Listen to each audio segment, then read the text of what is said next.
দর্শক বন্ধুরা, আমরা আজ সূর্যমুখী ফুল এঁকে দেখাবো। তার জন্য একটা বৃত্ত এঁকে নিলাম এবং বৃত্তের চারপাশে এভাবে সমান্তরাল করে আমরা দাগ এঁকে নিচ্ছি।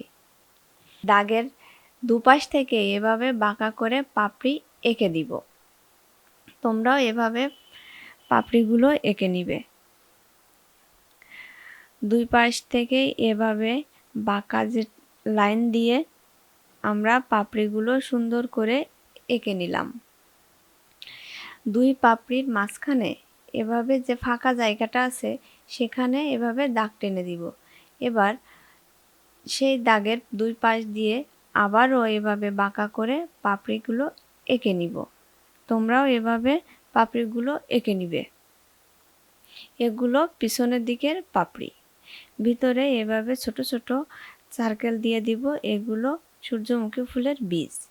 এবার আমরা যে ডাঁটাটা এঁকে নিব, ফুলটা যে ডাঁটার উপর ভর করে থাকে সেটা। এবার আমরা পাতাগুলো এঁকে দিব। পাতার ভিতরে ছোট ছোট শিরা দিয়ে দিব।